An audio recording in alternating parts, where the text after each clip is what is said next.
more chairs on the stage, and maybe you feel awkward or whatever, but we'd rather you be sitting than standing. We also have a ton of other chairs in the back as long as there's not people standing and we can't put a chair there. So take a seat and we'll get this show on the road. Otherwise, I'll continue to bring out chairs forever.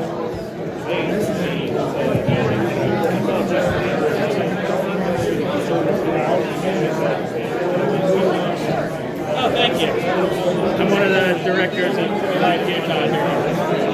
So yeah, we help out women in crisis pregnancies. And we actually had 2 babies saved on the sidewalk outside of Balderee just yesterday. It's very rewarding work.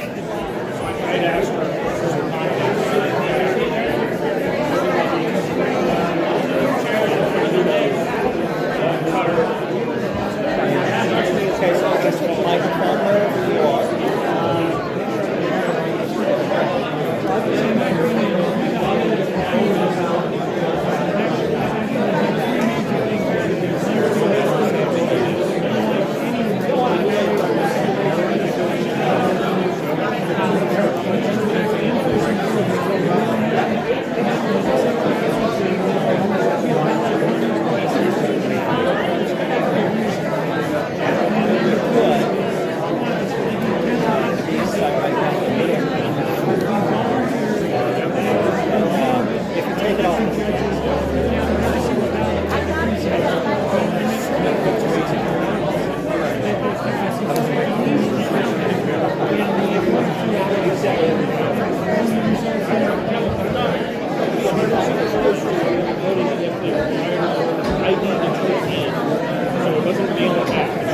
I just keep thinking they're going to call us up.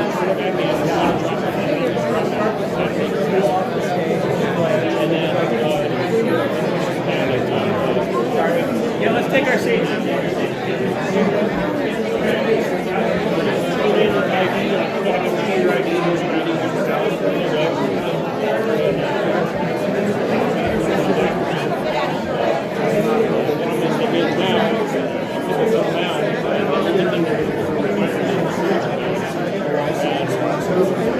Give money, especially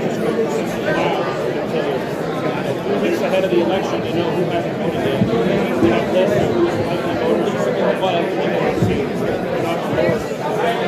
voting. And how will the strictly, you know, there's likely supporters of they're not going to vote out there.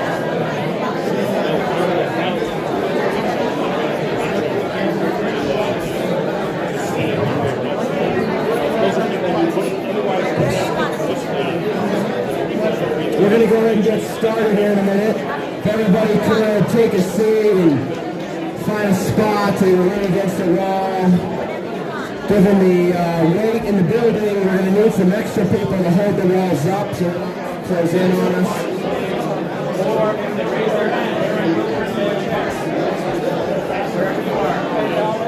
If you raise your hand, we'll bring you a chair.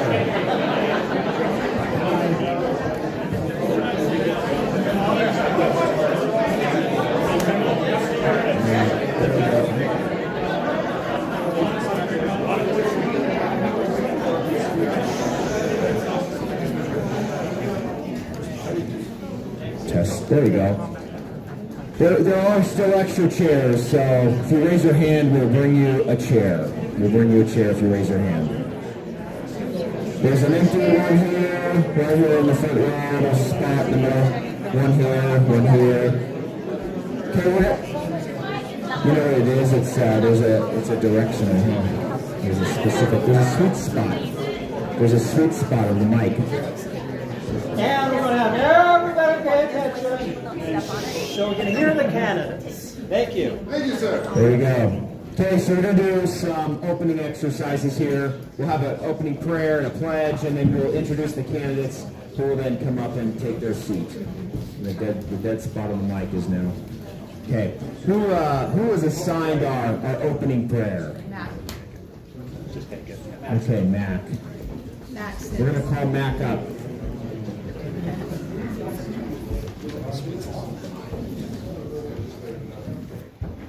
Our dear kind Heavenly Father, we thank you for this opportunity we have to gather as delegates in Utah County to review and vet and hear from these candidates, that we might be able to be careful and diligent in making decisions about who we believe will do the best for our county and to provide the best service in the office of the clerk. Please help us that we might be able to conduct ourselves respectfully and civilly, and that it might be a edifying and productive experience for all. And we ask these things in the name of thy Son, Jesus Christ. Amen. I'll invite somebody up to lead us in the Pledge of Allegiance. Please stand, take your hands off. I pledge allegiance to the flag of the United States of America and to the republic for which it stands, one nation, under God, indivisible, with liberty and justice for all. Thank you.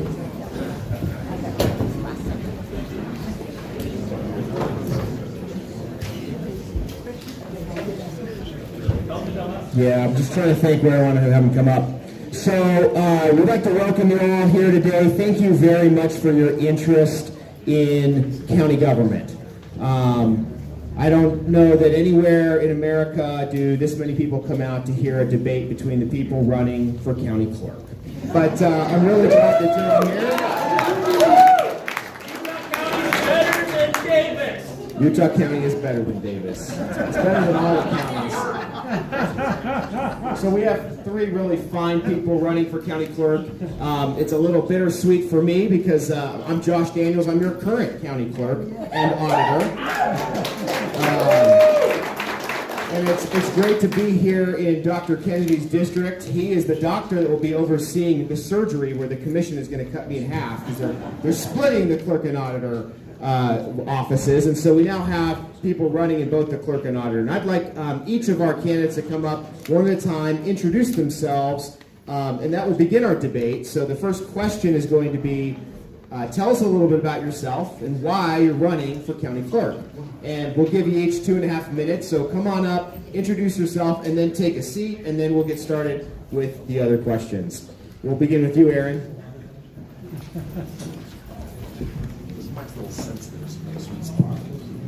Throw me into the fire right away, right? So I've never ran for public office before, and there's actually this last couple of years and everything that's happened with COVID and everything that really got me involved. I started going to a lot of the committee meetings up at the Capitol and a lot of different, you can call it protests, I call it rallies, to get involved in it. And like you said, you probably wouldn't see a lot of people like this at a clerk debate until this year, and so that's one of the things that brought me into this running. What's your name? Oh, my name is Aaron Davidson, and he said to tell you a little bit about me. I'd rather be cooking right now than debating. I love to cook, and I had some really great dinner tonight to prepare myself for this. And I did make it. I made some really great burritos from scratch. So hopefully it won't affect me too much while I'm up here.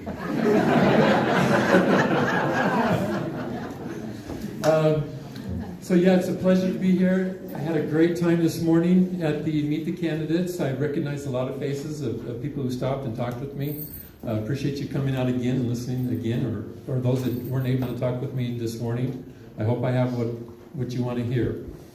So I don't want to make this part of it too political. I just want you to get to know me a little bit, and the politics will be handled on the other side of the table.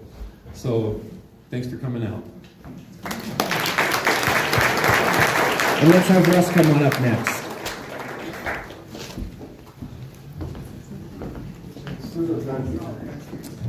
That's the Android stopwatch.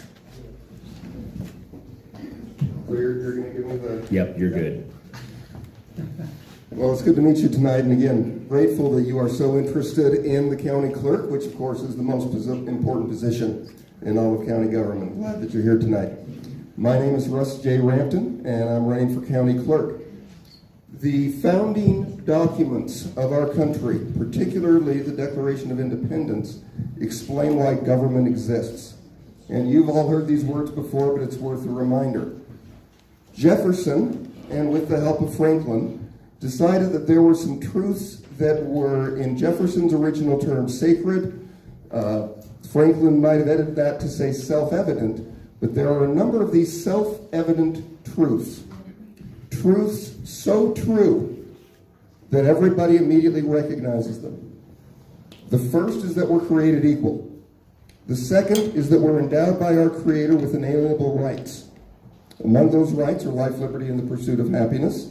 And then for tonight's exercise, the next bit's the most important. To secure these rights, governments are instituted, deriving their powers, their just powers, from the consent of the governed. That's why I want to be the next county clerk, because I am interested in preserving your rights. As a member of the government, the county clerk does important things to secure your rights, and I'm uniquely qualified to make some of those things happen. The first right is the right to the ballot, so that everybody has access to that ballot and the ability to participate in a free and a fair election. I will work hard to secure your rights. I've spent a year working in the elections division and looking forward to talking about some of my experiences there. One of the second big rights that the clerk secures is your right to identity documents and relationship documents. As long as the government is going to require you to have a passport for certain things, you need to have access to that passport. If there are certain benefits that you get by virtue of being married that you and your spouse can share together, you need a marriage certificate for that. I'm currently working in the Utah County Marriage License and Passport Office, looking forward to sharing some of my experiences there and how the work we do there secures your rights. The last thing that the clerk is uniquely does is secure your rights to know what's going on in the government by keeping the records and providing access to those records as necessary. I'm excited to be a part of the records division, oversee that, be a clerk to the Board of the Commissioners, and make sure that people understand what's going on. Is that my time? That's your time. I'm Russ. Good to meet y'all. Let's invite Heidi up. Oh, absolutely.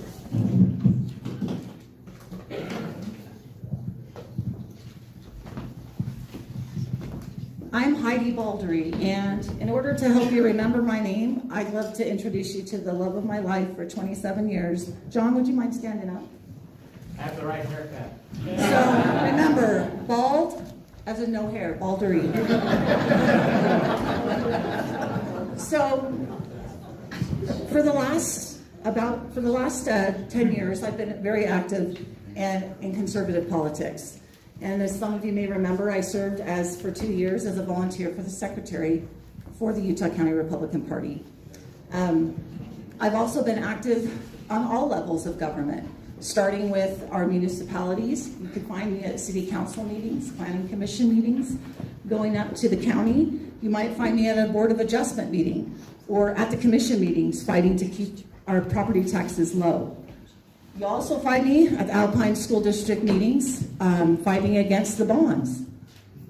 Not only there, if you go up to county, you're going to find me at the state level. At the state level, I fought this year to reduce our income tax. I fought to expand school choice. We fight to deregulate and to decentralize government, and also in the arena of criminal justice reform. So, all on the national level, I'm proud to announce that last November, I went to Virginia, or actually it was in October, and I knocked on doors to help get Glenn Youngkin elected and to flip the seat from a Democrat to a Republican governor.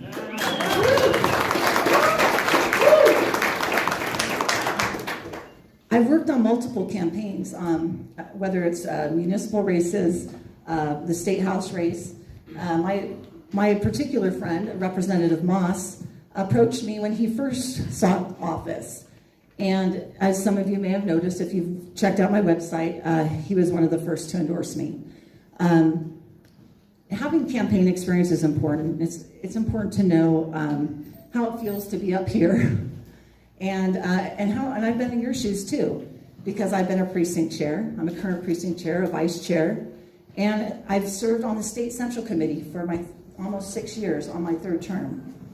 On the State Central Committee, I fought to keep bylaws that would preserve the rights of our freedom of association. And so you can see whether it's from the city, the state, or the federal level, you're going to find me involved at every level. I love this country, I love our county, and I want to work for you.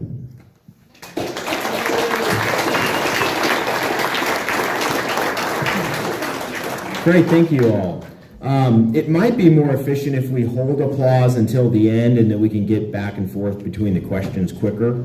If everybody's on board with that, then we'll be able to have more time for questions and responses from the candidates. So the way our debate format's going to work is we'll alternate between candidates to answer their questions, and I'll tell you what the time limit is before we begin. Most questions will be a minute or a minute and a half.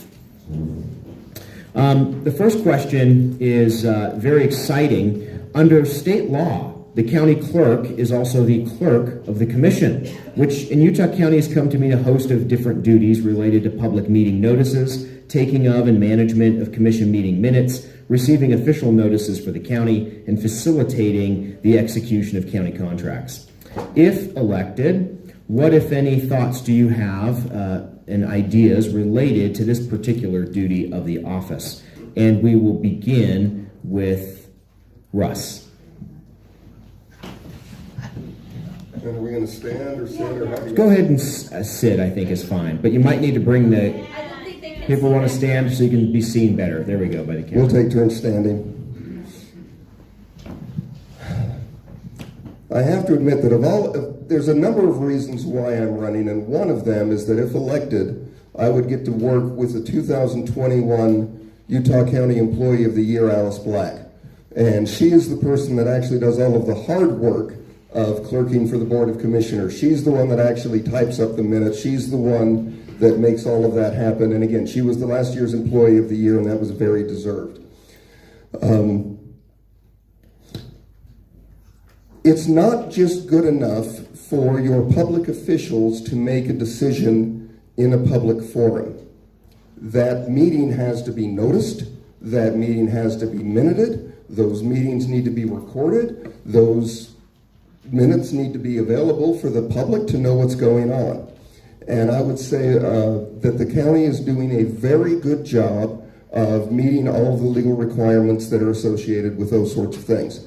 What I would change, if anything, is I think that's another place where we can add in another level of transparency. Is that my time? Yep, that's time. I talked too much. 1 minute. We're going to put more stuff on the website, make it easier to find. Let's go with Heidi next. Yes, Heidi next.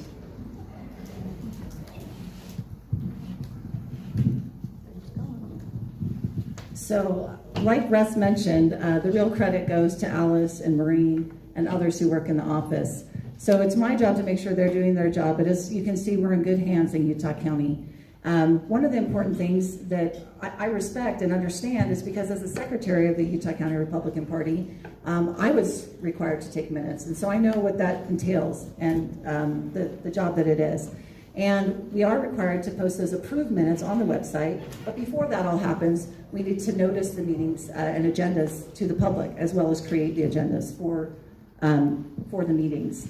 And so, doing that in a timely manner is really important, and there's a reason why Alice is Employee of the Year, and that's because she did a great job. So I would like to continue in that vein, and again, as far as speaking to something that I'll do, I'll oversee it. And I think it's important to give credit where credit is due, and I appreciate Russ calling that out where it is, because at the end of the day, people in the county, as we know, don't always get paid the same as in the private sector. And I want to make sure people feel appreciated. Thank you. We'll go with Aaron. Okay, so I know that with all of you here, this isn't the question that brought you all here. So there's certain requirements of the county clerk that they have to perform. They're prescribed by legislation, Title 17, Title 20. There's quite a few different titles that dictate what we have to do as a county clerk, and this is one of them. And I actually haven't heard Alice's name until earlier today, and what a phenomenal job that she has done. And so I would definitely be keeping Alice on staff. But as far as, I'll have to attend a lot of meetings. I'll have to keep a lot of notes and make sure that Alice does her job. But again, this is probably not the best question to be asking at this when so many people have come out for this. So I'll just keep doing what the clerk has been doing on that aspect of the office of being a county clerk. But there's other things that I would change. Thanks. Thank you, Aaron. Our next question, why don't you stay up and we'll let you answer first. Elections are a highly regulated and specifically prescribed by state and federal law activity. Talk about the state election laws that you support or oppose, and talk about what, if anything, you might do as an advocate with policymakers to make an impact on policy change if needed. And we'll do 2 minutes on this question, or a minute and a half to 2 minutes. Okay. Okay, so this is probably the question you guys all came out for. I am definitely really kind of opposed to what the legislature has done. There are 8 states that have universal mail-in balloting, and ours is one of them. And we are the only state that is a conservative state. All the other 7 states are very liberal states that have universal mail-in balloting.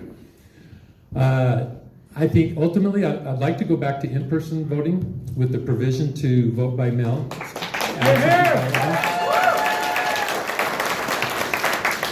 Now, I don't have control of that, but I do have the ability to admonish some change. And I would petition the legislators to change that back and do everything I can to get it changed back. But if it stays, I would probably implement a very strict auditing process for this county. Yes. The voters are not secure and believe that there's true and honest voting right now. And that needs to be changed. So if I can audit the process, I will. If I can implement more stringent requirements and safety measures to make sure every vote, every ballot is an honest and true ballot, I'll do that. I would prefer that if we continue down this path, that the person that, when you vote, the first priority is to deliver that ballot to a polling station and deposit it there at a polling station.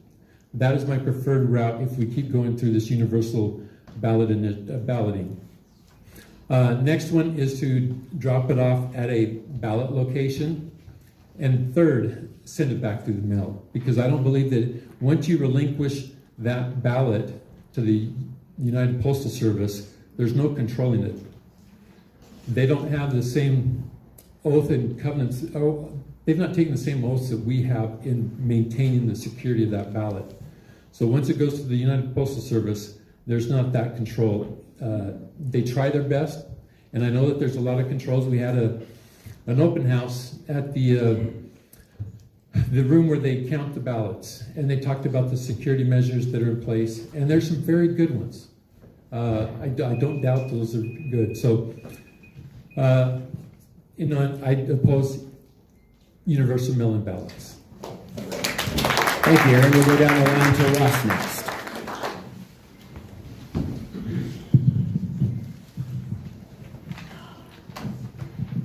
One of the main reasons that I'm a Republican is that I believe in the separation of powers. That those just powers that are given to government are split into 3 different areas.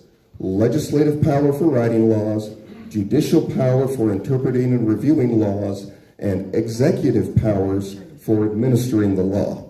So to Josh's question, what do I think about the laws that are currently on the books? Well, I'm going to give you an answer to that, but my first answer is I think those are the laws that are on the books. And I think the job of an executive branch member of government is to execute the laws that are on the books as faithfully and efficiently and effectively as they reasonably can. And so that's my first answer to that. The second is I've been watching with great interest some of the things that have been passed in this last legislative session. And there have been a number of things to tighten up security, with regards to elections. One of them is an increase in the kind of audits that need to be done. Notice that it's an increase in the audits that need to be done, not a new auditing process. Those audits have been in place for a long time. And so the county has been fulfilling all the statutory obligations that were expected of them in the past. We're going to continue to do those in the future and look for ways to continue to make sure that we have that free and fair election. The more important part of that I think that the clerk can do is to be more transparent with the results of those audits. Because typically we do the audit, everything turns out fine, no big deal. We post that somewhere and nobody looks at it. Nobody has seen or worried about the backside of elections as much as they have in the last 2 years. And that's a double-edged sword. I think it's good that people are looking into the process. I think it's good that people want to know what happens. I think it's good that people can know what happens to my ballot after I put it in that big silver box. I want you to have the answers to all of those questions. But I also want to make sure that you have as much information as you can before we decide, other things that might be going on.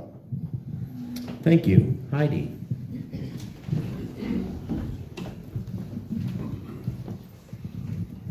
So one of the things that I'd like to see happen is that I can actually attribute to, I don't know, is Wendy Hart in the audience? Yes, there she is. Thank you. So I don't want to take credit for her idea. But in the state of Utah, out of the 29 counties, there's only one deputy clerk who is certified to go over and actually do the testing on our own equipment. So right now, all the other counties are having external people come in and assess and fix and maintain the machines. So through a certification process, this is something that we could do in our own county to have more local control over what's going on. Again, every layer and every extra hands that touch our elections and our ballots adds another layer of things being less secure. And so that's something that I would like to see happen. Also, regarding our records and archives, one of the duties of the clerk is to scan and store all county documents. Now, right now, we have a warehouse that's far away that we have to drive to. So if someone wants the record, you literally have to drive. And we know the cost of gas, yeah? So that's expensive for taxpayers and for constituents to have to drive all the way to our storage facility to receive the records. I would like to see those records digitized. In our day and age, there's no reason, especially when we live here in Silicon Slopes, that we can't do that. And that's a service that I'd like to see happen and something that I'd like to see changed. Thank you. We'll give the next question to Heidi, then Aaron, then Russ. And I have a lot of questions that touch on some of the things you guys have talked about, so we'll get into a lot of things. Elections have become a hot topic in the political sphere, with many national controversies surrounding the 2020 election. What, if any, relevance do these debates nationally have for Utah and Utah County elections? And what, if anything, do you plan on doing, if elected, to either change course, respond to concerns, or learn from these concerns? And we'll start with you, Heidi, and we'll give you up to 3 minutes for this topic, because I know there's a lot of different ideas that folks want to talk about. Thank you. So I got this question a lot at the meet and greets today, and for those of you in the room that weren't there earlier, let me just answer the question that you're all thinking. Was the election stolen? Honestly, I don't know. In the state of Utah, Donald Trump won. So there's that. That gives me some confidence in our particular county and in our state. We're actually ranked number 2 in voter security in the nation after Colorado. And the reason Colorado is number 1 is because they have a voter information system, which sends voters who haven't voted yet an automatic text or email. That costs money, which increases taxes. We can do almost anything to improve our election systems, but they usually cost money. The other concern that I know people have is our universal mail-in ballot system. Well, by law in 2016, all counties were required to administer our voting system through mail-in ballots. What a lot of people don't know, and I was surprised to find out, even from our high information voters right here in this room, is that you can vote in person for every single election. You've always had that choice, even when we switched to universal vote by mail. So whether it's early voting or election day, that is an option to you. I think there's an education campaign somewhere in here that could be told, because what I'm hearing is, I don't want universal vote by mail. I want to go back to, pretty much exclusive in-person voting with the occasional absentee balloting. That's what I'm hearing, right? But let me tell you what confuses me is I'm hearing gobs of people say this, but when I look at the statistics, so on election day in the municipal election in 2021, in November, we had 664 people in the county voted in person. That's it. And 45 of them were early, and 619 were on election day. So do you see the disparity in the information? What I'd like to see is I want to see some polling done. Because where's the disparity? Is it because people don't know that they can vote in person? Yep. They didn't know. Okay. So there's a gap there, right? And I think that if people knew, then they might utilize it more, which will send a signal to the legislature, who voted down Representative Lyman's House Bill 3337, which would have reverted us to in-person balloting. So, as some of you are well aware, I know you were up there at the Capitol fighting this, right? And so you saw that it failed abysmally in the House, and they couldn't even find one senator to sponsor it.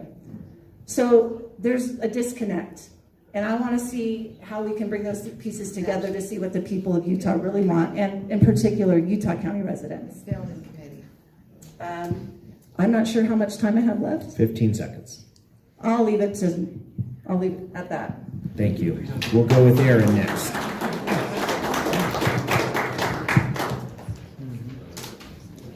So yeah, the elections, like he said, the elections are a very hot topic this year.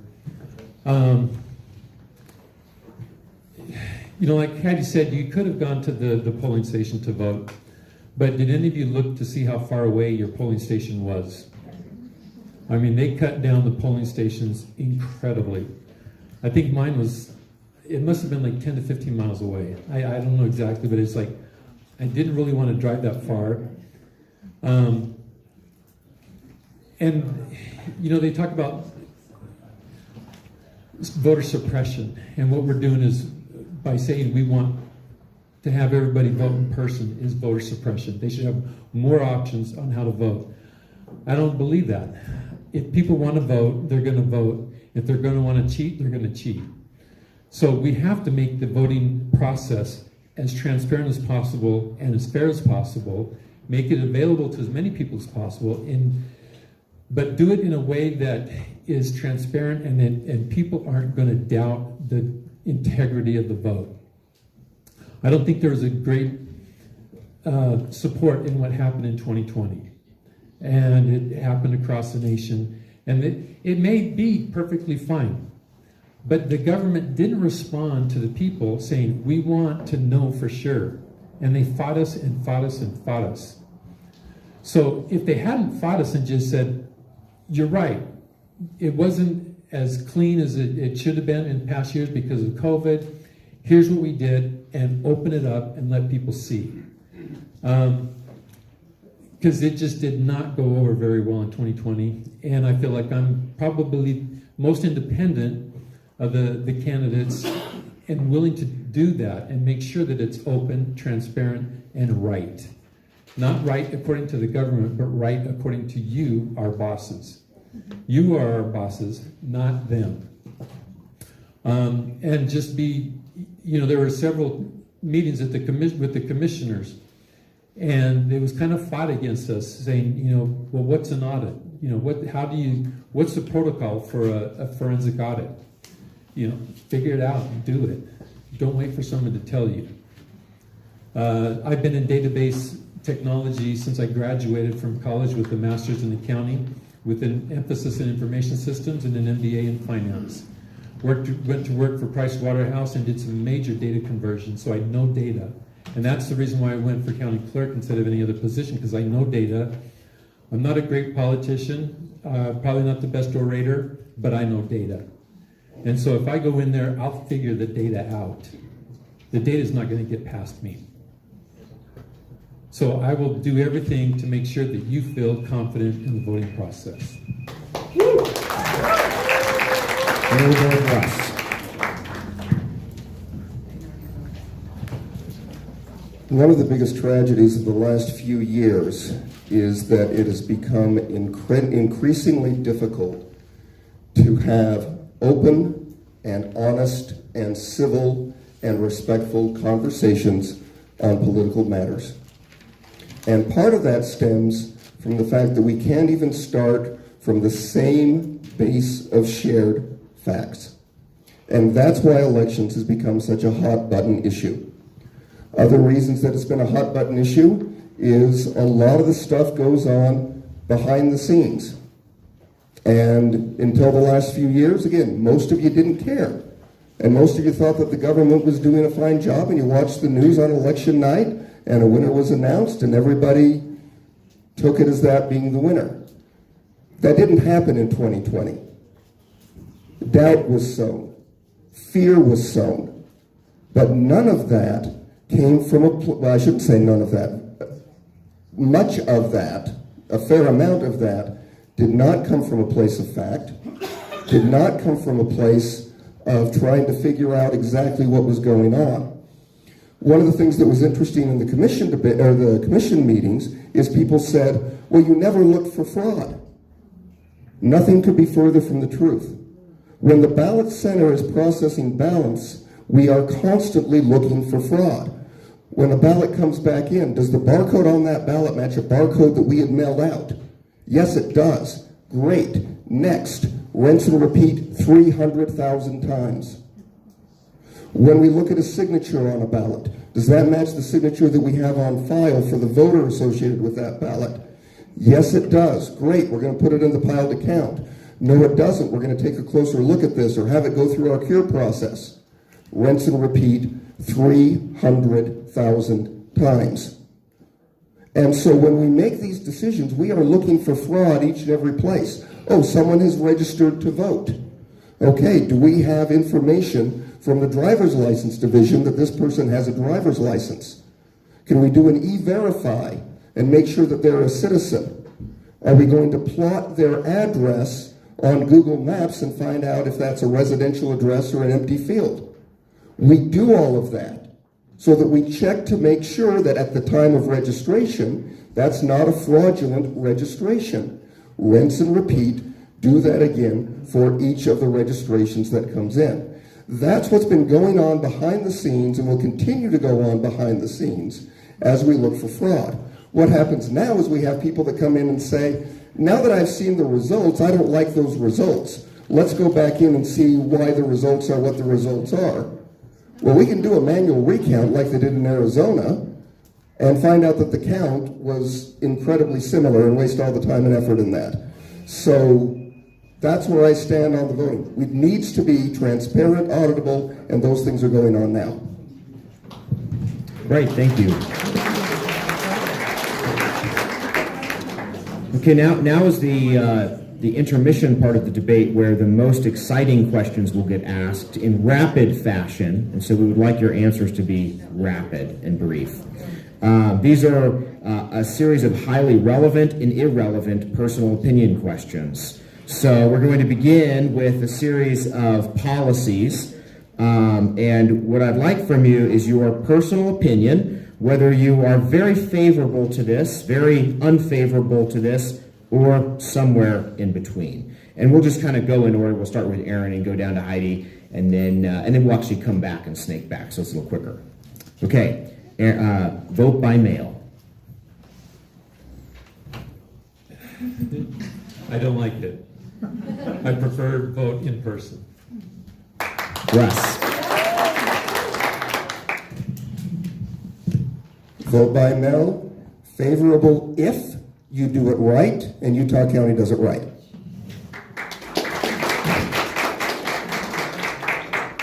I'm more comfortable with in-person voting, but I want to make vote by mail, universal vote by mail, the best that we can, so that's what we have for now. Great, thanks. Okay, we'll start with Heidi and work our way back. Personal opinion, very favorable, very unfavorable, somewhere in between. Ranked choice voting.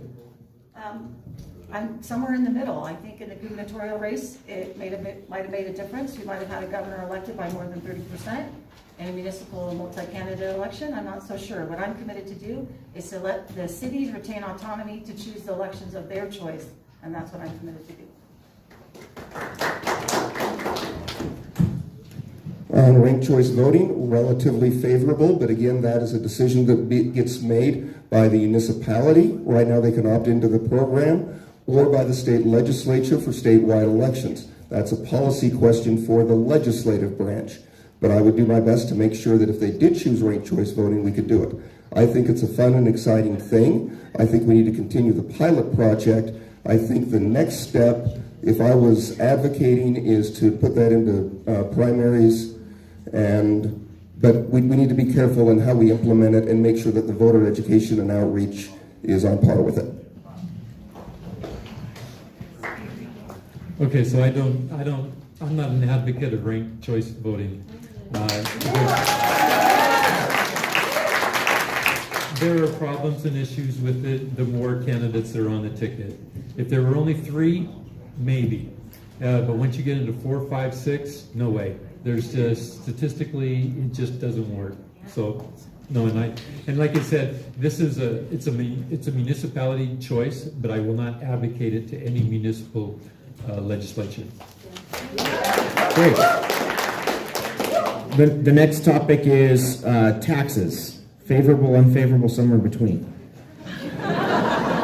Unfavorable. You can all answer in unison if you'd like. Death and taxes. No, I would keep taxes to the very minimum. Russ, any thoughts?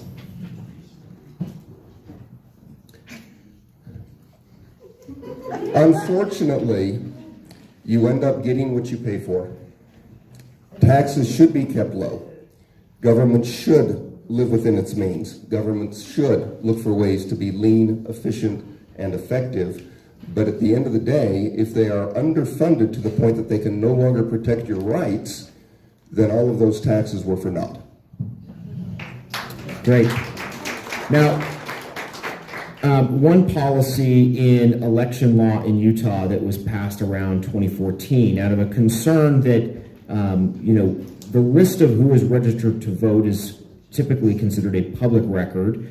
And so it's available certainly to certain people that request it or sometimes pay for it. There's a fee that may be associated with it. In particular would be political parties, political organizations, political candidates. There's also a series of data vendors that then serve the election or campaigning industry with voter data and tools of that nature. In 2014, kind of a random citizen in New Hampshire bought the Utah voter list, among other states, and created kind of a national directory of sorts and put it on the internet. And this alarmed a lot of people in Utah, and the legislature reacted by creating a circumstance whereby anybody could sort of opt to have their their voter record made, so to speak, private. There had always been an opportunity for that for certain sensitive people that had kind of a reason. But this was kind of given more carte blanche to anybody. Since then, the legislature has rolled that back a little bit. It's not so easy to opt in like it once was. If you want to opt for a private status, you can, but you still will be subject to your record being disclosed to political parties and candidates. But many of the voters are still grandfathered from the old system.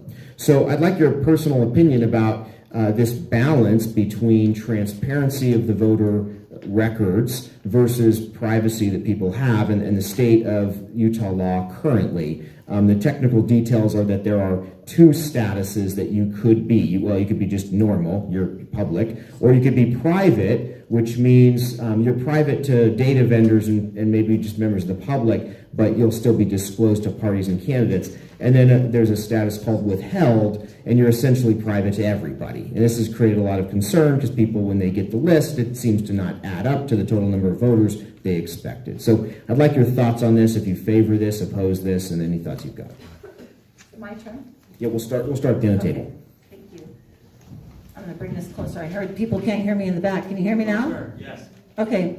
So I think that individual privacy and data privacy trumps of the ability to communicate with our party members. I can tell you as Secretary of the Utah County Republican Party, when people didn't provide their information, it was really hard to communicate with them. And I don't like that they chose not to give it, but at the end of the day, I think individual choice trumps my desire to be able to communicate with fellow party members. We'll go Russ. I'm in favor of transparency in the aggregate, which means how many voters are on the rolls, how many affiliate with this party, that party, et cetera, et cetera. But I also agree in the need for individual voter privacy and voter information privacy, names, phone numbers, emails, et cetera, et cetera. I know that it's our job as candidates to get our word out, but when we mass mail you, that never makes any of you happy.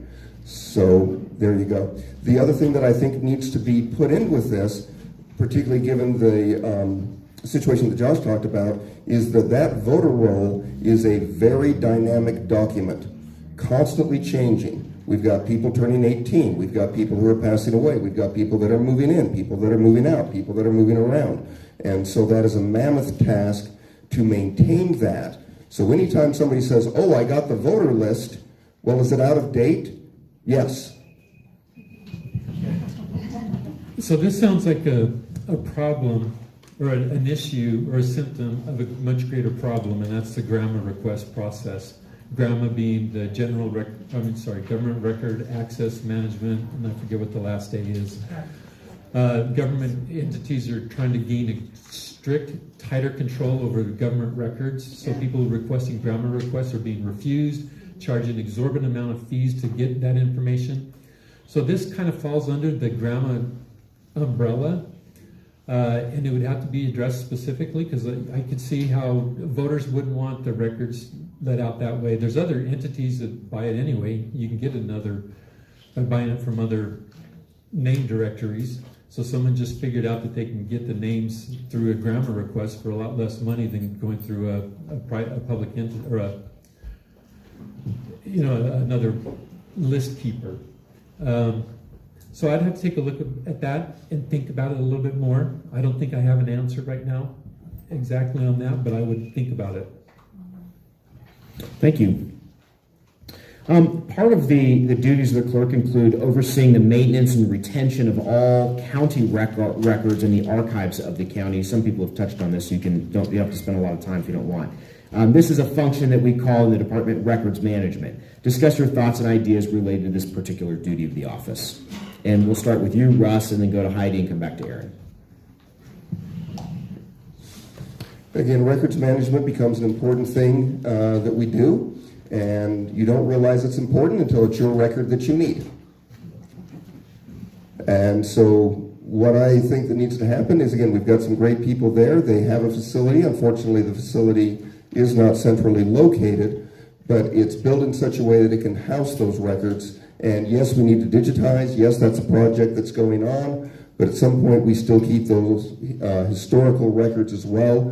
And they need to be stored in a warehouse that has the ability to safely take care of those documents, but we should have a way to make everything as digitally available as well. Since I already touched on this and I talked to you all about digitizing our records, I want to speak to another type of record, back to the GRAMA, and that stands for Government Records Access and Management Act.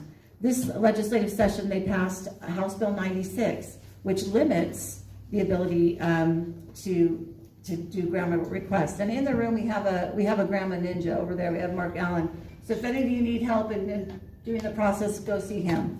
Anyhow, just so you know, the new law that kind of limits your ability to make GRAMA requests says, right now, the law, before this law goes into effect, the first 15 minutes that the government employee spends on it is free to you. However, they can choose to charge you after that. To limit these, what they consider vexatious requests, lawmakers passed the bill allowing government entities to charge for anything after those first 15 minutes if the person who requested the record submitted another request in the past 10 days. The only caveat, it doesn't apply to journalists. Just FYI, so. Thank you. Okay. Sorry. So yeah, just on that ground, you can be a media, and anyone can start a blog and become a media. So anyone can request that as a media expert. It's just a way around it. Yeah, I love that. But as far as maintaining the records, I totally support digitization. Now, a lot of times us as citizens, we try to gain access to those digitized records, and they want $3 per page or some fee. But if it's digitized, why not try to reduce those fees and make it really accessible to us? Not trying to make money off of the records, but to digitize the records, because the records are ours. We paid for them with our tax monies. We're paying the people that do it through our tax money. So make those records, if there's a fee, make it very minimal, rather than feel like they want this and they're trying to make money off of it. So make it more available and digitize. Thank you.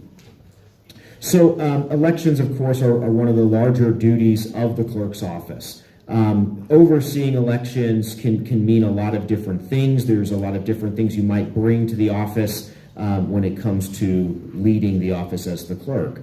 There's already a team of people that have various duties related to elections, but speak a little bit about your vision of leadership over the office. Certainly it requires things like communication, response to problems and challenges that might be unexpected, personnel matters, sort of complex project management and planning. Talk a little bit about your approach and what you hope to achieve as you lead the office. We'll begin with Heidi and work our way down the table back. Well, actually, we'll start with Eric because you were last, and we'll work our way down. So I've given some thought of this, but quite frankly, I'm the outsider. I have not had any experience in an election, whereas Russ and Heidi have. But I can tell the story that after I graduated from my 2 master's degrees, I worked for Price Waterhouse, and I ended up getting a job with an oil business company, and they were going through a major transition. Arco had bought them, so they were a subsidiary of Arco, and they had 4 months to convert their data and move forward with an information system to track their royalty interests. And if they couldn't convert it in 4 months, they were going to be charged a huge fee for Arco to maintain that data. And they asked me if I could do it in 4 months. I had no idea what I was doing, and I said yes, I could, and I did. So it took some long and late hours. It wasn't a 40-hour work week for those 4 months, but I learned the system. I developed a new system, one that had never been thought of, and it worked on day 1. And then we enhanced it from that time period. So I don't know of the complete voting process, but I will learn it. And I'll learn it really well, and I may even have some enhancements to it and make it better. Thank you. Russ. One of my hobbies is reading management and leadership books. And one that I've recently finished is called Start With Why.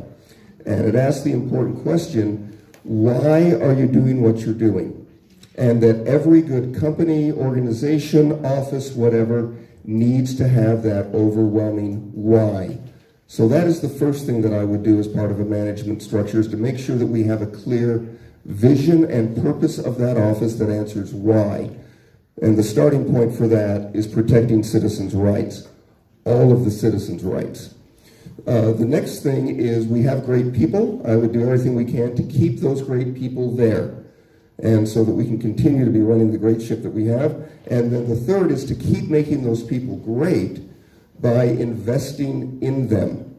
Again, because I'm the geek that has this weird hobby, I've been asked to be one of the key leaders in our office's book club program. Josh has asked us to read 7 Habits of Highly Effective People, and I've been putting together the reader's guide for that, and in a few weeks we're going to start having the book club meetings.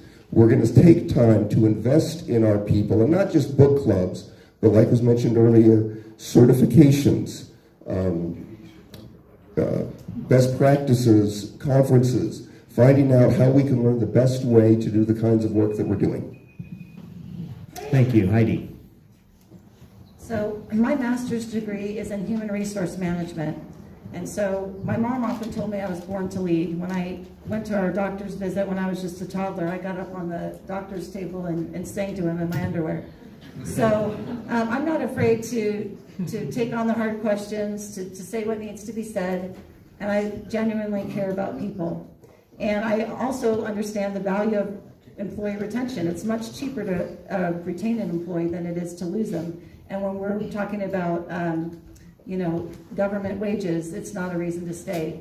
And so we need to have the right type of incentives that will help keep those employees. I'm also going to be looking to growth. The reality is our county is going to be larger than Salt Lake by 2050 or maybe even before. And so in 2002, just for an example, there were 160,000 registered voters. In 2012, we had 227,000 voters. That's a 40% increase in 10 years. Then this year we have 327,000 registered voters and counting.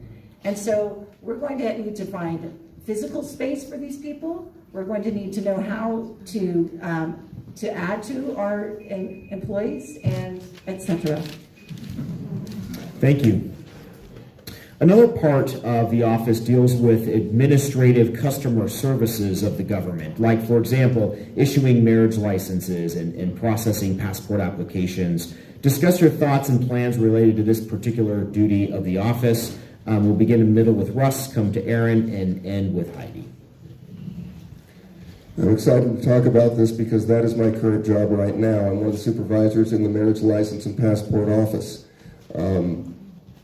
Through really good hiring and thinking more like a business than like a government bureaucracy, we have one of the best passport and marriage license offices in the state. We are open on evenings. We are open on weekends. And none of that is a taxpayer expense. That office is completely funded by the fees that people pay. In the case of passports, it's set by federal law, so we don't have any control over that. But a few years ago, the passport and marriage license office needed to be subsidized by the county general fund to the tune of somewhere around $20,000. Last year, the marriage license and passport office was able to supplement the general fund to the tune of about $600,000 because we're doing that kind of service and bringing in that kind of foot traffic. The other thing that we're doing is we're encouraging everyone that comes in to leave us a review on Google Review so we know how well we're doing. Go ahead and check out the Google Review for the Marriage License and Passport Office. And as I told my staff in the last meeting, we have work to do. Out of 5 stars, we're only at a 4.9.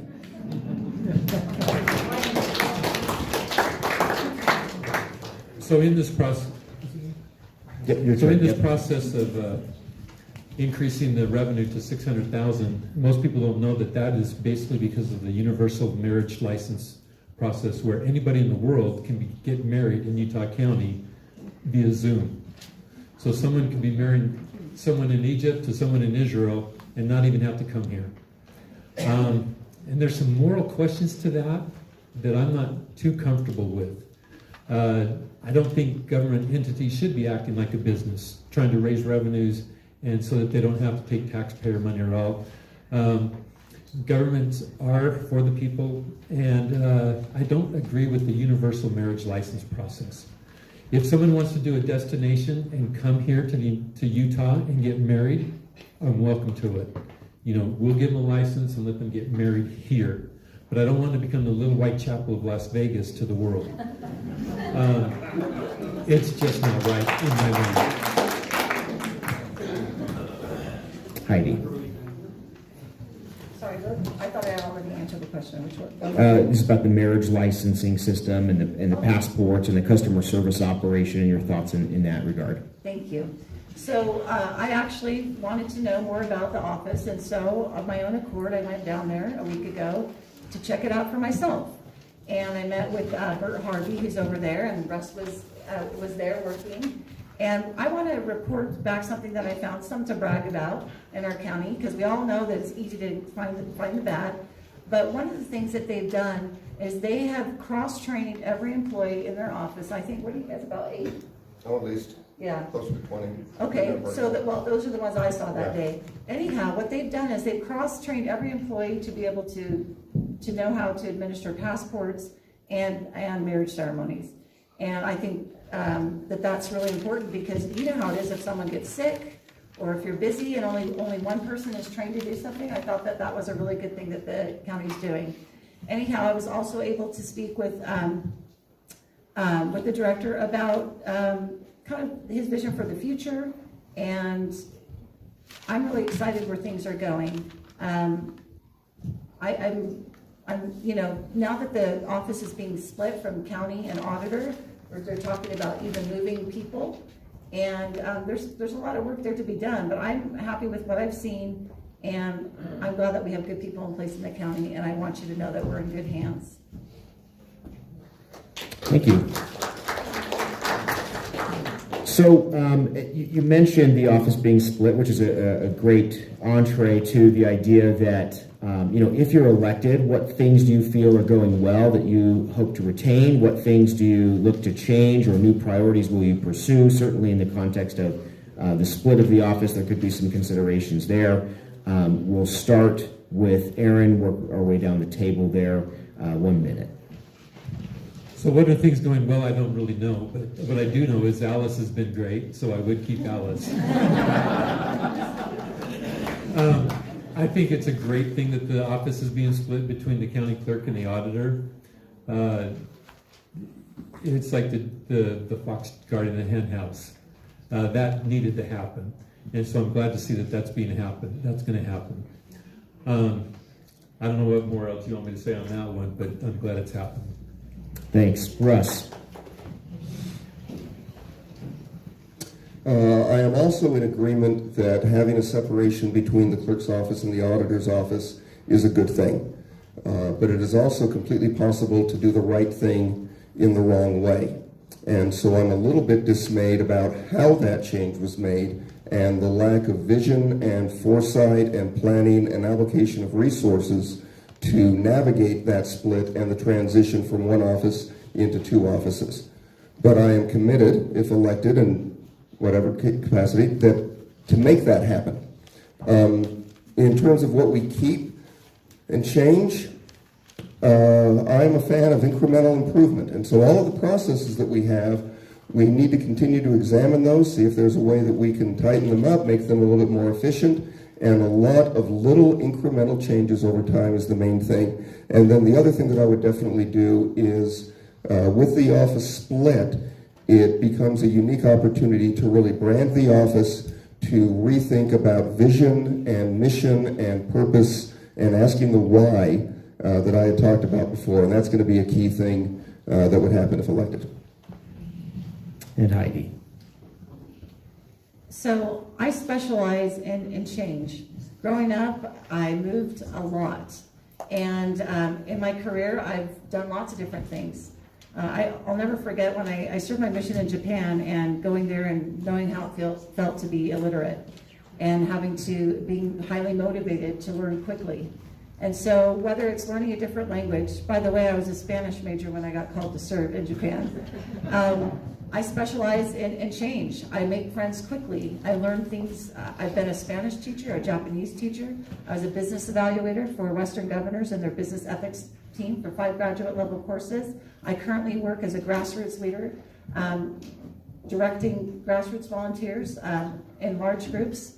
And I specialize in learning new things. And so I'm excited to take the office, which is especially during election season, which is a highly fast-paced environment, and being able to feel comfortable in that environment. There are things that didn't happen at the legislature this session, but there are things that did. And some of those there's going to be reporting requirements starting May 1st, 3 times a week on the website. All counties have to report how many ballots went in, or were sent out, how many were in transition, and how many have been returned. 3 times a week, all 29 counties. And I could go on, but my time's up. Great, thank you. I'd like each of you to take a moment and think about a question that you would like to ask yourself and your fellow candidates. All 3 of you will have to answer each of the questions that each of you come up with. So just take a moment and think about what that question will be, and then we will go ahead down the line. We'll start with Russ and go to Aaron and then Heidi to ask your question, and then you can all answer each of the 3 questions.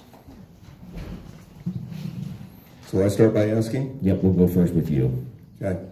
So the question that I would ask of my colleagues, we have clearly had some differences of opinion tonight in the methods of taking care of elections. So the question that I have for my two colleagues, and then I'll answer it myself at the end, is what do you do when your opinion of how an election should be run is counter to current election law and code that's at the state level? What would your response be, and what is the proper role of the clerk, particularly in that, transition where you might be advocating for a cause, but that cause has not yet come to fruition? I'll let you answer first, Aaron. So due to circumstances of my personal life, I've had to start reading a lot of code in the last year. And I found something very interesting about Utah, well, code in general, is it's a big, huge web. And it contradicts itself in many places because one initiative Biden passed, and another passed here, and another passed here, and there's some contradictions in the code. So a lot of times a legislator will address a certain code and say, well, this is the law. Well, you can go and look in the other titles and find contradictory code. So it's not a simple question. It's a question of looking at all of the code and seeing if you can basically find something in the middle that kind of, it's hard to say. I mean, if you, in some of the code, if you violate this, you're in compliance with this. So it's really hard. It's this big web. And if you only look at one part of the web and you're looking at it, you're going to get stuck in that web, and the spider's going to come and spin his web around you and kill you. So it's difficult. That's a difficult question to answer. And I would look at the code and try to do my very best to not look at only one aspect of the code, but look at it in its entirety and see where you can make concessions. Thank you. Heidi. So I'm very familiar with code. I've been a chair over the Business and Labor Committee in a bipartisan organization called the Women's State Legislative Council, where I've had to follow 8 committees, every single bill, and then report and give a summarized account on a weekly basis. And so I know what that feels like to track and understand bills. And another thing that I'm very comfortable doing is mingling with our legislators. I have good relationships that I've developed over the years. And I'll tell you folks, if you don't have a relationship with your particular legislators, go to le.utah.gov, put in your address, and find out who your senator and who your House rep are. The time to form the relationships is not in the middle of a busy, heated session. It's right now. And so I will be judicious when it comes to putting my thumb on the scale. I see my role as administrative in nature. That doesn't mean I don't have an opinion. That doesn't mean that I won't ever put my thumb on the scale. But when I do, I've already have this, I'm ready to go. I have those relationships in place, and I can speak easily to help affect change as needed. Thank you. And Russ. Can I ask a follow-up question? To your own question? Yes. You got to answer the question that was asked. I will answer the question that was asked. As I recall, and my bad if I didn't phrase it well, to the other two up here, what would you do if your personal opinion was in violation or in opposition to current election law? I didn't hear a clear answer from either of these people. I would encourage you to find them in the hall after the debate. My opinion is that I would follow state law, because the clerk's office is an executive office, not one that makes law, but one that follows law, and that would do it in the most efficient and effective way possible. Now, would I continue to influence and work with legislatures? Absolutely. One of the biggest frustrations is reading some of the early drafts of this last legislative session, and after reading it, my first thought was, has this person ever stepped foot in a ballot processing center? Because the things that they are asking us to do are not things that are easily done. Now, that doesn't mean we shouldn't do them, But did they ever take the time to come in and say, what are your current processes? How do we improve the processes? They just decide, we ought to make this law because it sounds like a good idea as an election novice. Great, thank you. Now we'll go to Aaron with his question, and then we'll go to Russ and Heidi to answer it, and back to you, Aaron. Okay, so my question is, I don't think he answered his own question. I would follow state law. Okay. my question is, why do you think we have such a great audience attendance today? And do you think you've answered their questions?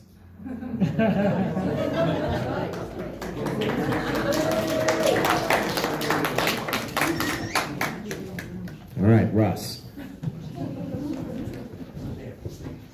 There are two reasons that we have a great turnout today, and I also want to do a shout out to the people that are joining us online. I'm talking to you in the future. You are hearing me from the past. Technology allows us to get past the barriers of time and distance.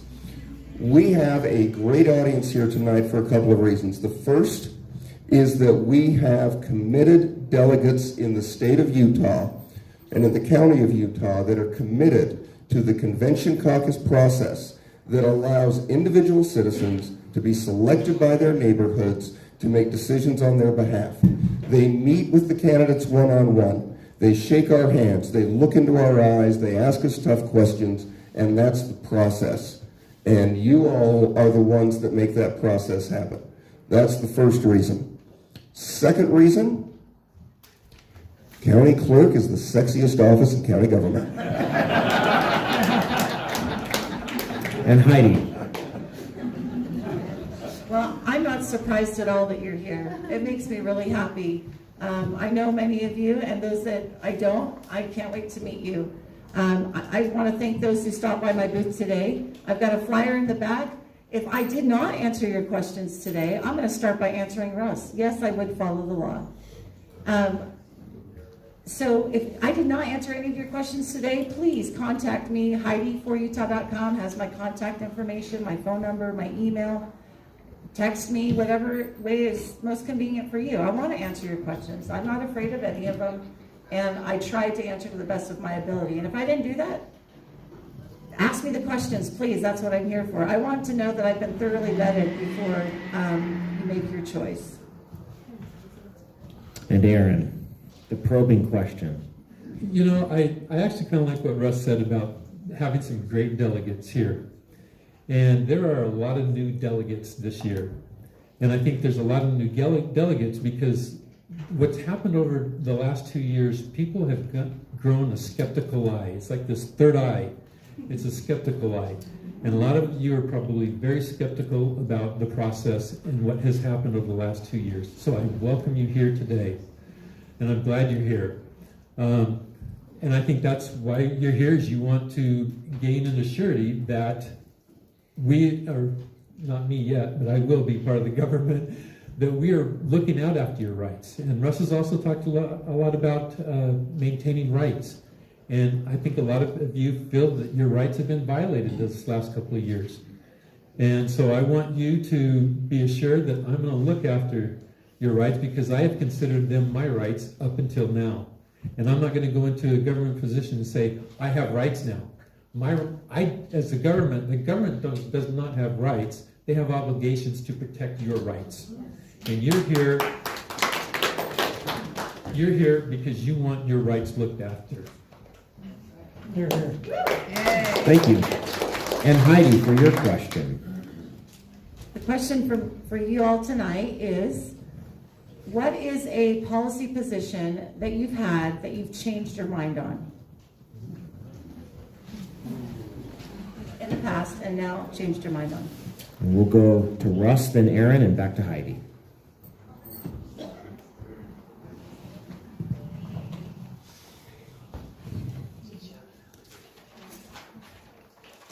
A policy position that I have changed my mind on recently, and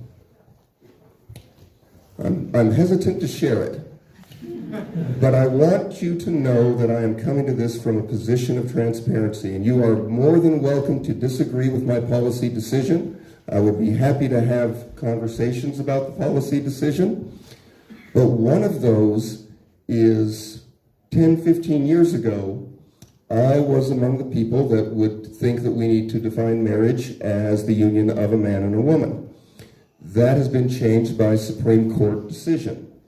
One of the interesting things about marriage licenses is that the clerk does not have the discretion as to whether or not they will perform a marriage ceremony. Every other officiant, according to Utah law, does. That protects the religious rights of religious leaders. That protects the rights of conscience of all of the other elected officials. As a county clerk, I have to do those. And so my position on same-gender marriage has shifted in the last 10, 15 years. I had a really good discussion with someone this morning at the Meet the Candidates. And he was over Bert, who was back here. He's over the marriage, universal marriage certificates or licenses. And it was a very informative discussion. He informed me of his position, and I informed him of my position. And they didn't agree, but I respected his position more about the universal marriage licenses. I could see where that could be a good thing. But it would take a little bit more discussion with them. So I'm not sure if I'm convinced about his, because I think there's some moral implications that weren't quite addressed in that discussion with him. And I'd like to carry that on a little bit more. Would it change my mind on that policy? I don't know. But I'm willing to have the discussions and the legality of it, and if it's legal or if it's moral, and put those two on the balance and say, are we going to do that or not?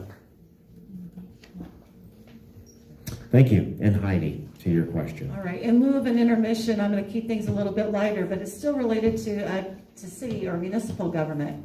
And I have to tell you, a few years ago, Saratoga Springs was looking to build Patriot Park.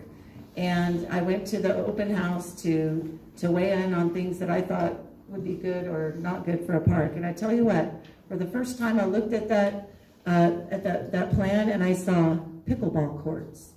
And I thought, what in the world are pickleball courts? Those are for old people. They said, oh, it's super popular down in St. George. And I thought, no way. I told the city manager, this is stupid. We need a tennis court, blah, blah, blah, blah. And then I played pickleball. And now I'm a super fan. So, I had to eat a little bit of crow, and now I wish we had more courts because they're always full. So this is something on a little lighter note. Great, thank you. So the next series of questions, I'd like each of you to say one thing that you admire about both of the other candidates in the race. And we'll start with Russ and go to Aaron and then to Heidi. One of the things that I particularly admire about Heidi is the network that she has built and the causes that she has espoused. I know that she has done a lot of work up on the Hill. I know that she has relationships with a lot of influential people, and I think that those are great things and great personal qualities to have. Aaron, to be quite honest, I've met you tonight. But what I have gleaned from this debate is that you know what you stand for and that you will fight for that. And again, whether or not you agree with a person's position, I agree with a person's position to advocate for that position. And I think that that's an important part of our, it needs to be an important part of our national culture, that we can agree to disagree, that we can talk about policy and issues and let everybody advocate for that and see where those conversations take us. Great. Go ahead, Aaron. So as Russ said, he met me tonight, so yeah, we met tonight. I've seen him and I kind of know who he was, and actually we were there at the meeting this morning with Heidi, but I didn't see her, so I met her actually over here as we were lining up to come. Over the last several years, I've learned to accept other people's beliefs, opinions, and who they are. And I think both of them have expressed very good opinions. It's theirs, If you agree with it, great. If not, great. You know, my wife has been into meditation, and she's been teaching me a few things. And part of it is just acceptance. And I accept the opinions, and I think they both were very eloquent in the expression that they have. It may be the same as mine, it may be different, but it is what it is. And each one of you have your opinion. And I honor each and every one of you in what you believe. So thank you for, Heidi walked up to me and introduced herself to me, so I'm glad that she did that. And Russ, I'm impressed with some of the opinions that he's been able to express, especially with his desire to maintain the rights of people and look after them. Great, thank you. Heidi, your turn. Well, I actually met Russ a couple weeks ago after the Central Committee meeting, and my first impression was favorable. If you haven't noticed, just by the lexicon that he used tonight, he's a former professor. So if he sounds smart, he is. And Aaron, when I looked after the filing period had closed, I went to look at my challengers. And I noticed that Aaron Davidson and I were Facebook friends. And as that happens, I often will vet whether I'm going to accept a request by mutual friends. I scroll down and see their post if they nothing weird or offensive. And it's because I deleted all of my posts.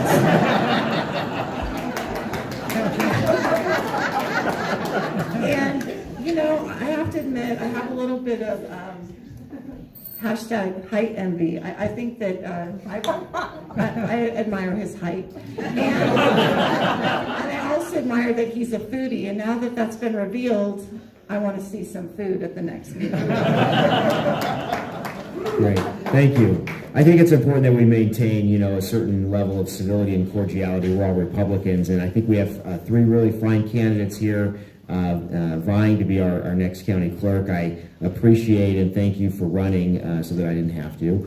But it will be nice to hand the baton off and see some new vision and leadership. So now I'd like to go into closing statements. I'll give you each up to 3 minutes. You can talk about really any topic that you want, or give us a final sales pitch or elevator pitch for your candidacy. But before we do that, there's of course some very important and very relevant rapid fire questions that we need to get out of the way. So we're going to go straight down the line really quick, 1 or 2 word answers. And so this is testing your ability to think quick. Your favorite president in the history of America? George Washington. John Adams, the guy that made it on the $25 bill and the 20-cent coin. Calvin Coolidge or Reagan? Favorite dessert?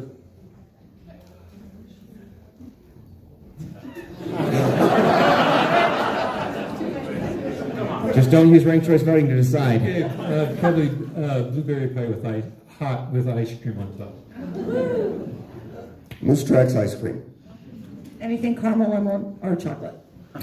Who's your favorite candidate for the presidency in 2024? I do not have a glass ball. DeSantis.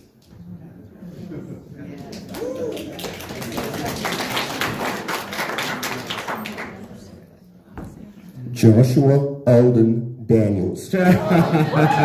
Fired! You're fired, Russ. I can actually say that because you work for me. I'd love to see a known DeSantis ticket. Nice. Very good. Okay, favorite pastime or hobby? Cooking. We need to hang out more. Eating. Humanitarian travel. And now finally, the price is right. Please give me the precise number of registered voters in Utah County as of this afternoon. Ballpark guesses are totally acceptable. This is not something you should have to know until you actually become county clerk. 250,000. They're going to be a lot closer. 327,964. If you heard me earlier, I said 327,000. That was given to me by Andrew Hahn when I went down to the balloting center. So somewhere in that neighborhood. Good job. Good I answers. thought you said that was what it was going to be a That's couple years hence. 2022. No, that's where we're at right now. Yeah. To be fair, 130,000 Republican voters. I took that 327,000 number from Heidi. I trust her on that, and then I made up some random numbers. Very, very professorial of you. Very strategic. Yeah, you're correct. It's 327,823.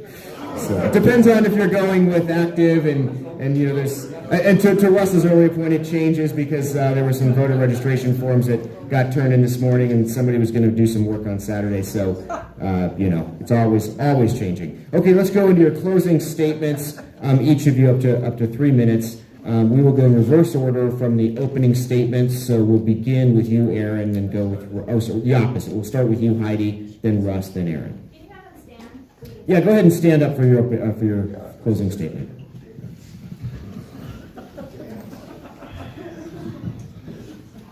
Utah County is my home. I've lived here for over just about 2 decades. I know that many of you have lost faith in our election process, and I want to help restore that. And in a sea of uncertainty, I want to be the steady ship on the tumultuous seas. I want to keep local government responsive to you, the people, because I know that I work for you and not the other way around. I'll examine our elections with a microscope. I'll be hyper vigilant. Not only that, but I will look and seek to constantly improve all of our county services. I'm committed to excellence, and that's why I'm asking you to vote Heidi Balderee for your next Utah County Clerk.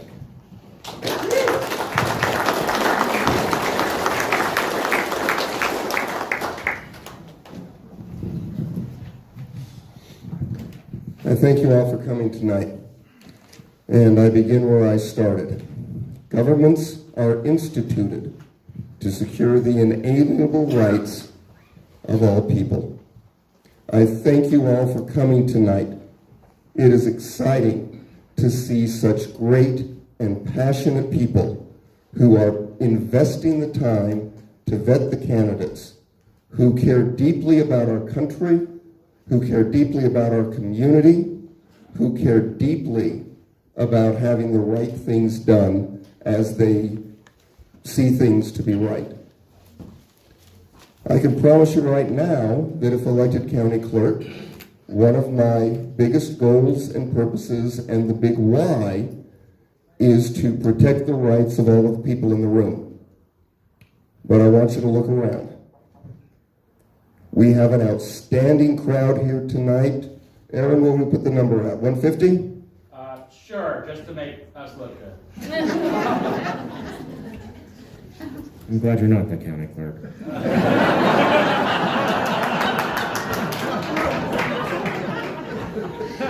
But my duty to protect rights doesn't end with the 150 people in this room. It extends to the 327,000 and change registered voters. And how will I be protecting and securing their rights? As Utah County grows, one of the inevitable results of that is an increase in diversity, an increase in backgrounds, political persuasions, philosophies, etc., etc., etc. One of the really horrible human tendencies we have is to think that other people are like us. And that if something is easy for me and not a big sacrifice for me, or a sacrifice that I'm willing to make, then everybody else ought to make that same sacrifice. And we shouldn't fall into that trap. We should recognize that things that might be easy for us are legitimately hard for somebody else, and I need to protect their rights. And even though that 327,000 figure is an impressive number, the population of the county is over 600,000. And again, a lot of those are kids that don't get to vote, or people that are, students that might not register to vote or whatever, but they're still in the jurisdiction of the county. And their inalienable rights are still important. And the government needs to protect the rights of all of those people.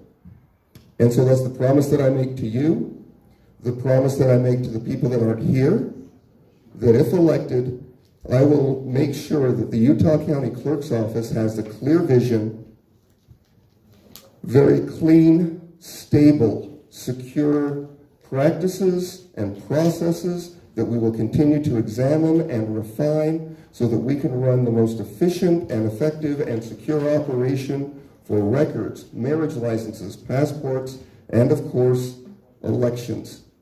Thank you for your time tonight. Look me up on my website. Ask me more tough questions.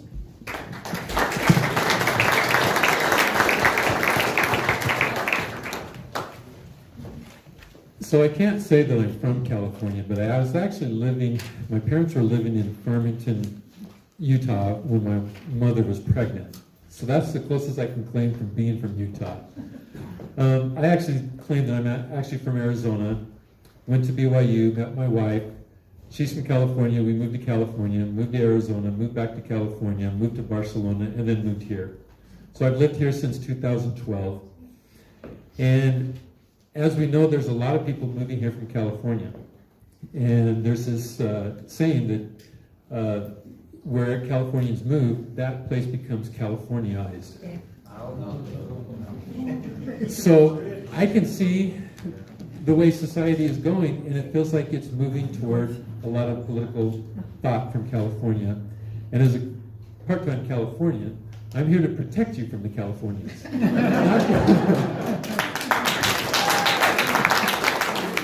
I feel like I have the more conservative values in Utah than the majority of anybody from California. So even though California drove me away from California because of their politics, I had to leave. I had to get my daughter out of there because they wanted her to do things that I didn't want her to have to do. So now that I'm here, and I want Utah to stay conservative. I value conservative principles. I am very conservative, and I want to see conservative values and policies and procedures and laws and rules stay conservative. And that's the reason why I would like to stay with in-person voting with the provision for absentee ballot voting. And that is my main concern. And going beyond that, I'd like you to show an ID when you go to vote. What a strange idea, right? Heaven forbid you should have to show your ID. But anyway, I feel like I've expressed my views of what I would like to see as the county clerk. I know I don't have the legislative capabilities, but I feel like I would have some influence and some say and a voice in the process. So I will do everything that I can legally to make some changes to keep this Utah a conservative state. Vote for Aaron Davidson. And you can look up my web address also is davidsonclerk.com.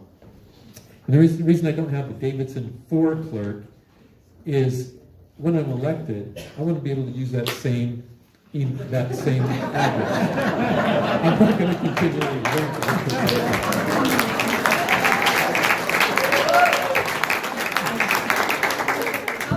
How tall are you? I am only 5'18".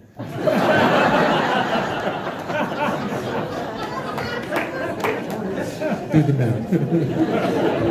So thanks for coming out tonight. Thank you. Thank you, Ken. Let's give you one last round of applause.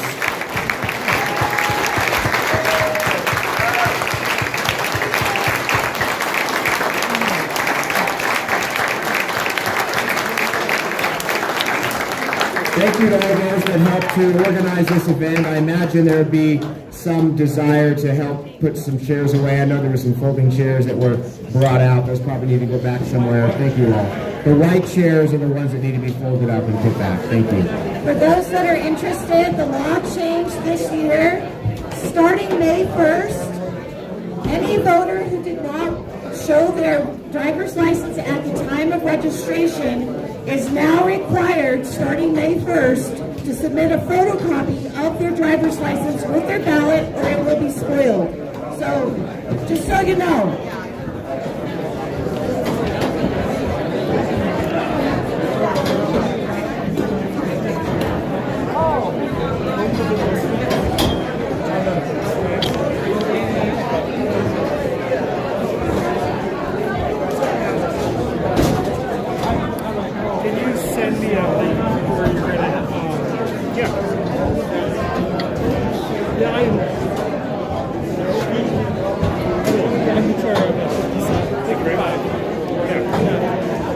in the delegates group on Facebook, right? I think I just wanted one of your comments.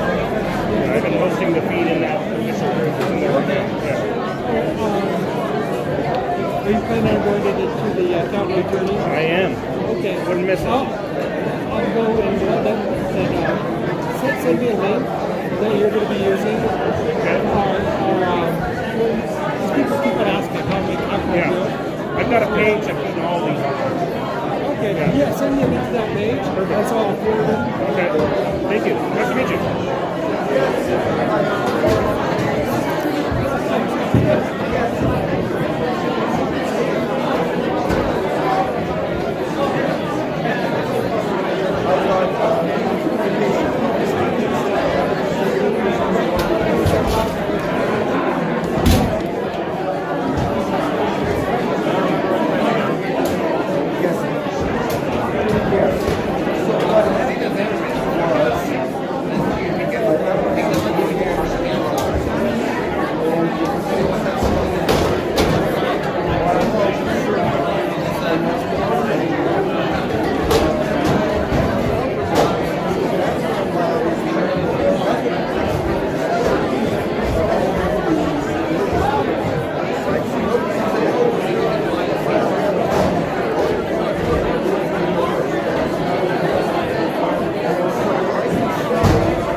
Just gotta shake your hand.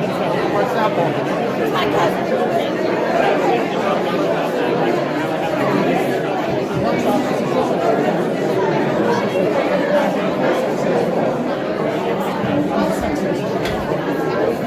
Is he telling you what he said? Yeah. Yeah. Just the sexy part. Okay, not hardcore. She should have said, you said that's the sexiest Like, should we go hardcore for songs? Yeah. I can't take him anywhere, sorry.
But I actually know a lot of people that have died. I know one person. I know why. My brother said, like, a close friend of mine, Russ, 35, and I was 28. For them to say that governor, they've been doing that's right now. All that we know for a fact that has more. But my buddy was here with me, his brother-in-law,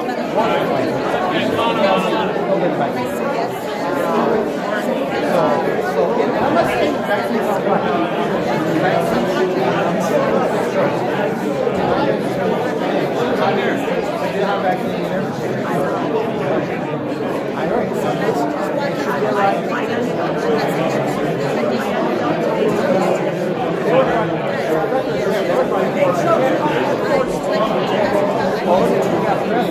Our neighbors live in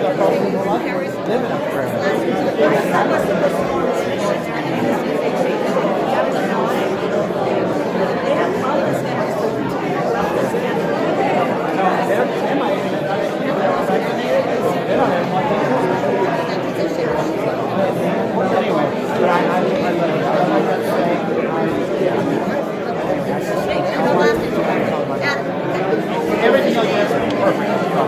That's the only.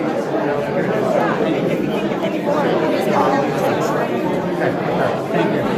Heidi. I think on Facebook, this is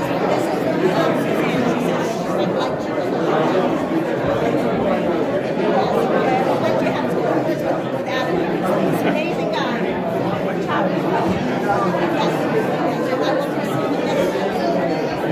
I just had a quick question about voting electronically. It's been talked about that certain candidates want to ease the county towards an electronic voting system by phone app with blockchain technology. Is that something if you were elected, is that something you're going to be promoting as well, or is that something you're against? I'm not against it. I do appreciate the two use cases, the pilot programs that they have right now. One is for the disabled community where mobility is a problem and autonomy in voting, having to have someone else do it for them. They waive their right to a secret ballot, and so I think it's a really good option for them. Also, our military members who are overseas, don't quote me on the amount of days, but I believe it's 40 or 50 days before an election, we're supposed to mail them their ballots. Yeah. Now, if you have a special election, we can't get that kind of quick turnaround. And so the other thing, in other counties, not Utah County because we use blockchain voting, but in other counties, our military members have to waive the right to vote. They waive their right to a secret ballot because they have to email their votes, and that's seen. And so they don't have the secrecy. So this blockchain use case for them helps them to have a secret ballot. What about for like the general public? You know what? I need to look at it. I do approve of it in those two instances. Right now, we don't have permission to go further. We had to get special permission on a pilot program. I say we editorially, I'm not in the office. That's just what I understand. So it's we don't have a law that allows us to go beyond that. So I need to get in office and see what I think. But that's where right now for the two particular uses, I think it's a good. I think it helps with particular people. I think on a mass scale, like in the news, people who are into the blockchain kind of stuff will see all kinds of fraud, thousands of blockchain NFTs stolen, cryptocurrency fraud, and stuff like that. Like, I think it's a big concern for me.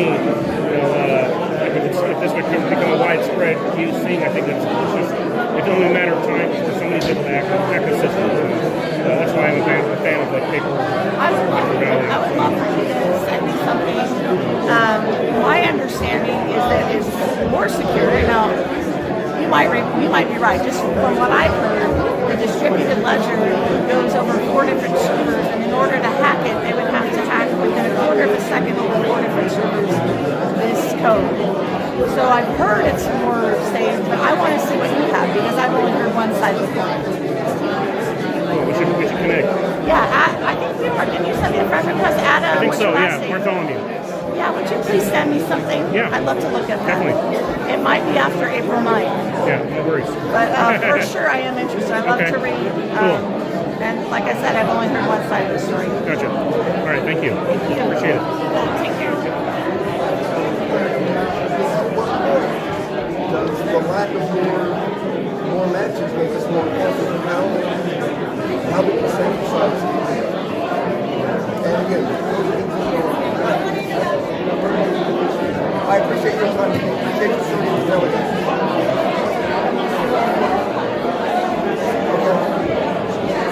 Very vague.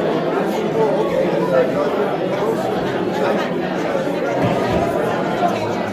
Oh, wonderful.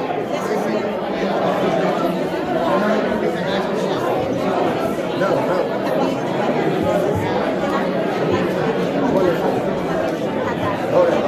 Thank you very much. Russ. Hello. Hey, Adam Bartholomew, I just wanted to do a soundbite for you if I could. Okay. What are your thoughts on, there's been a lot of talk of mail-in voting here. There's people have opinions on fraud and all that kind of stuff. But what about ballot harvesting? And is that a concern or anything when you're talking about bringing on mail-in voting and making it permanent? Okay, a few things on ballot harvesting. First, it is illegal according to Utah law. Now, it's a tricky thing to try and enforce, but the only people that can handle a ballot are the person whose ballot that is and members of their immediate household. So again, my wife can give me her ballot after it's signed, and I can drop two off at once. That is the extent that is currently allowed by Utah law, and I completely support that. I think that ballot harvesting, if that was allowed more, I think that introduces more issues with chain of custody and voter intimidation or manipulation and those sorts of things. So I'm glad that that's illegal in the state of Utah. We haven't seen any signs of it, and again, it's one of those, if we catch somebody, we can prosecute them. But that's my opinion there. The other thing that I would say to everybody, return your ballot into one of our designated drop boxes. There's more than 20 of them in the county. You'll probably have one within each reach. That's the most secure way to return your vote to the county. Would eliminating drop boxes and making people turn their ballot into a human with shoulder ID with their ballot, would that be against the different voting students and voting laws that come forward in Utah? Yes, and the reason for that is because it arbitrarily puts in a rule that makes it harder for some people to vote. So again, my wife and I vote from home. She says, hey, you're driving past the drop box, will you drop off my ballot? No, you need to come with me. Well, I don't want to go out of the house right now. I work from home, and I don't have the time to take off. All right? Or maybe you've got somebody who works in Salt Lake. And, okay, I work, 8, 9, 10-hour shifts in Salt Lake with an hour and a half commute. When am I supposed to show up and, hi, here's my ID, here's my ballot. It's really neat. And so it becomes a level of authentication above and beyond what's needed. I think that the signatures, and Utah County verifies each and every signature, I think the current signature requirements are sufficient to ensure that the ballot return is the ballot that was voted by that voter. Thank you very much for coming. You're welcome. Appreciate it. Oh, and I appreciate you posting my clip. And I wasn't, when I first saw it, I'm like, does he agree, not agree? Is this good? Is this bad? And I just thought, we'll just leave it up there. It's a true statement. It wasn't taken out of context. I'm just trying to get as much info out there for the people in my precinct as possible. So. And within reason, more information usually leads to better decisions. Now, you can have information overload, and that's a real thing. But typically, more information leads to better decisions. Gotcha. So, thank you very much. Appreciate you doing it. See you.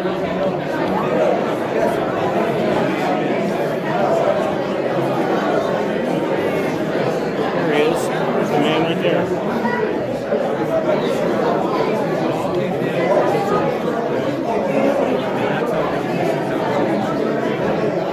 Natural variances in electronic especially tower something.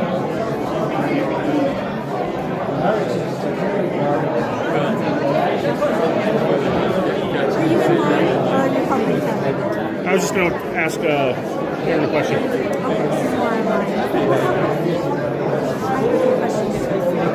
For Aaron? Actually, I have one question.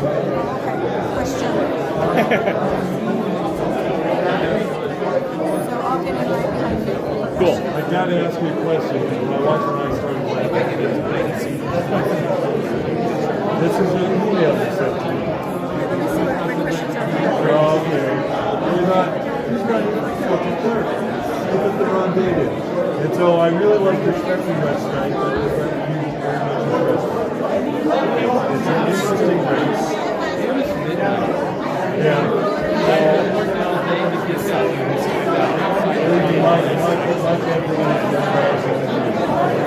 Are you a state delegate?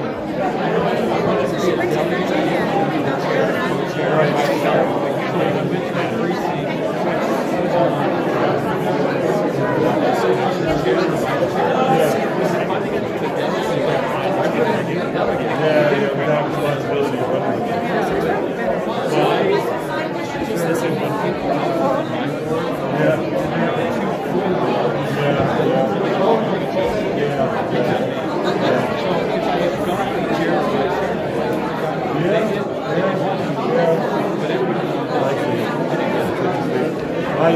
I normally compete with someone in my ward who's here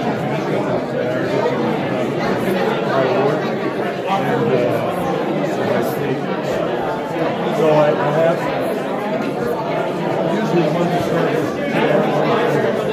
We've all talked about this at the time.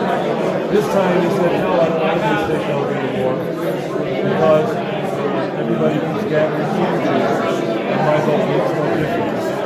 It was interesting. I mean, there's a lot of big things to make,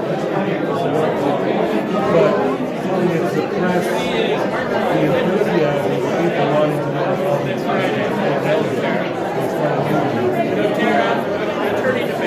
I'll be there. Okay, I know you will. But I wouldn't miss it ever, man. I'll have you on that Mike Lee thread so we can rip on Evan McMullen and all those other planets. Oh my gosh, the best audio that I recorded from Davidson today at the meet and greet. Oh, really? Oh, yeah. It's, well, I just Go ahead. Fantastic. And halfway through the conversation, she's like, sometimes something, and you would know this, Aaron, and I'm like, you know, if I'm making this to myself, I didn't say my name.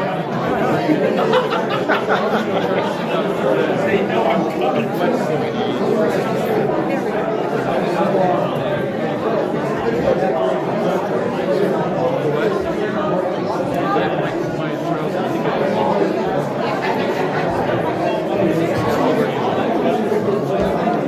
Aaron, thank you for your comments tonight.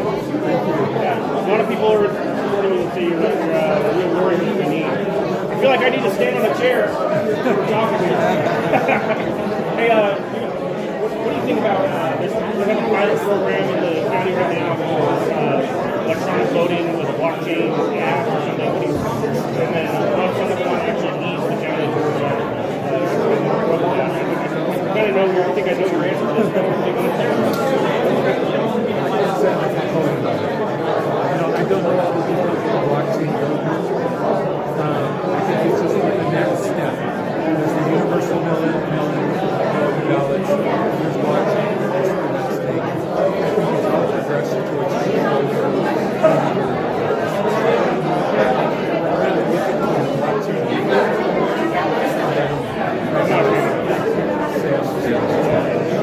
Thank you very much. Appreciate everything you're doing.